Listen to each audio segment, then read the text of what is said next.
Busch is saying, I tried. Good run for those guys. They needed that badly.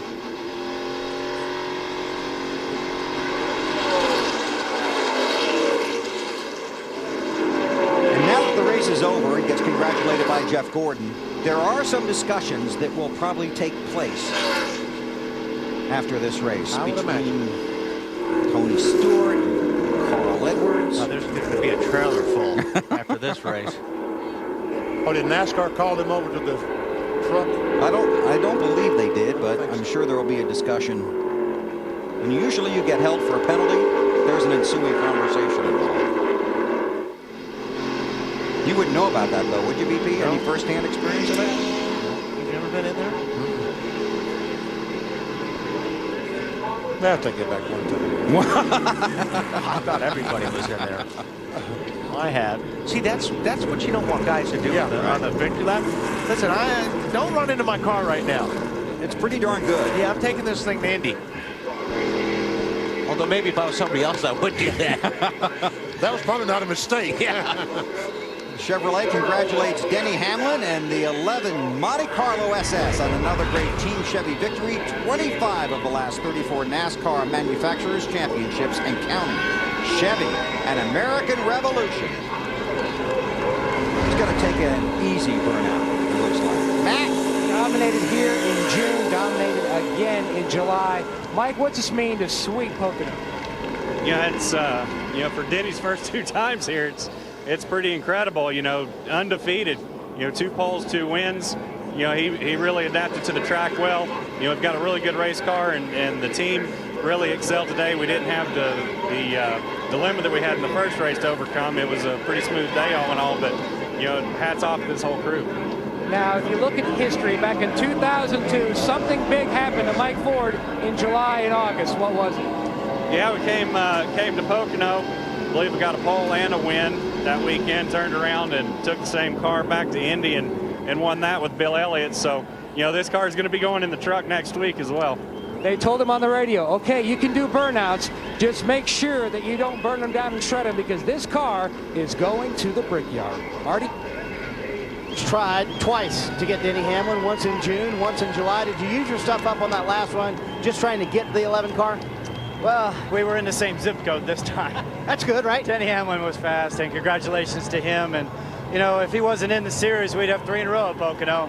But this feels good for our Miller Lite Dodge and our team. A little setback last week, but we're still going to charge ours. We're still going to do what we can to get this Dodge in the field. And thanks to Mobile One and Kodak and all of our great associates. New Page had a cool group here this weekend. And, I can't say that we're using FedEx to do anything for the wedding, but I can tell you Penske truck rental trucks are taking the things there. Yeah, and this is exactly what you guys needed after the disappointment last week in New Hampshire. Yeah, it definitely bumps us up, but this is great for a weekend off. And all the fans, I'm sure, were pumped up, especially the Kenseth fans, maybe. When Gordon and I were racing, but Kenseth's got to take care of his own dirty work. And I'm sure Rusty Wallace is just ecstatic right now seeing the 2-car pass at 24. But finished second, not bad, and it's a great day for our Miller Lite Dodge. We're real pumped up for the weekend off, of course. We're getting married, but Indy, man, it's a couple weeks. I was going to ask you ready to get married? Definitely. I'm very nervous about it. Just want to get it behind me, so can't wait. Thanks a lot to all the Miller Lite fans out there. All right, his last 3 Pocono races, he finishes first, second, and second. Bill? Denny Hamlin is pulled on to the start-finish line that goes across pit road here for his victory lane celebration. Alan? Well, 2 years ago, he was welding trailer hitches for a living. Now he's a 2-time Nextel Cup Series winner, getting his hat and getting his drink and getting everything set up just right so he can come out and celebrate with his fans and his team.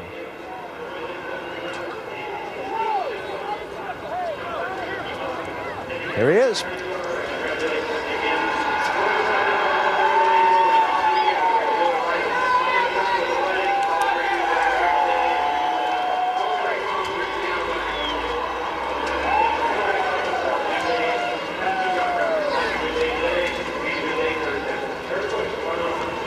Well, Denny, congratulations. How would you describe your race?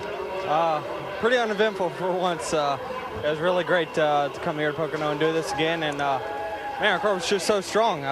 We did just quarter turns and this, that, and the other all day, and it was a pretty good day for us. This is supposed to be a tough track for rookies to learn. You've won twice here. How come? You know, it's just a great race car. You know, this is more about the team than it is about anything else. And, you know, it's just I'm proud to be with the people I'm with Joe Gibbs Racing. And I can't help that Mike is such a great crew chief. He prepares the car perfect every single week, and it's up to me to get the job done. When you were out front late in the race and guys began pitting and so on, were you aware of any of that in the car, and did you begin to wonder about strategy in your head?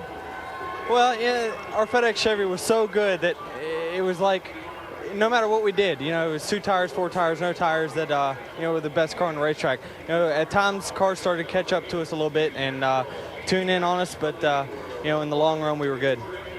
And looking ahead, you're up to 8th in the championship now. Thoughts there? Well, we're just keep plugging away. That's all we can do, and you know, fate's going to decide this chase. You know, it's going to happen. Someone's got to have bad luck, and you know, we're in right now. We're just trying to stay there. Congratulations. Thank you. Denny Hamlin started the day telling us how glad he is to be a Nextel Cup driver. He's a 2-time Nextel Cup winner now, Bill. Thanks, Alan. 2 wins for Denny Hamlin in the top 10 in the championship standings. Those guys were right when they said he's got some talent. A moment ago, Marty Snyder talked to Jeff Gordon. Well, Jeff Gordon, a hard-fought top 5 for you today. Take me through your day, and I know at the end you wanted to get around those guys, but you didn't have the tires that they had.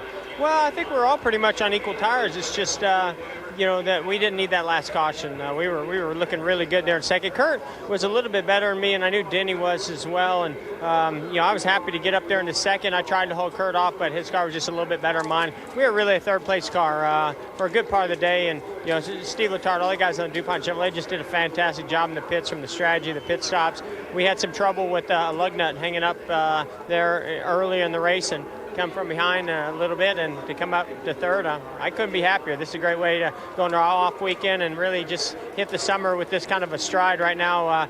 It's fantastic.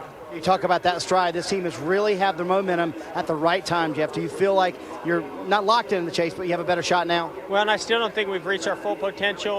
You know, I felt like we were going to really start hitting on some things during the summer. We have, and I think, you know, we only have, you know, as far as, you know, getting better, we can. We know we can, and that's where we're headed, and looking forward to making that all happen when we come back from vacation.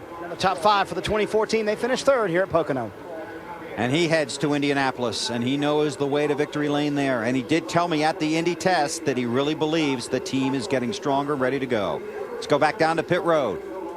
With Tony Stewart now, and Smoke, people had a lot to ask you today at the end of this race. You apologized to your crew for what happened on track, said you'd make it up to them. Finishing 7th, do you feel like you did?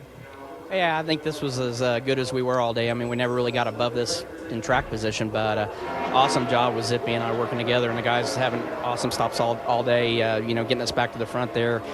Just wish we wouldn't have had to have to race that hard that early in the race to have to get ourselves in a position to do that. So talk about that with the 07 racing hard. Racing too hard at the beginning of a 500-mile race. I mean, the problem is they don't learn give and take in the Busch Series, and they run the Busch Series on Saturday, and you know, they came from Martinsville yesterday, and they come here to you know, Pocono today, and they're still racing like they're at Martinsville in the Busch Series. This is not the Busch Series.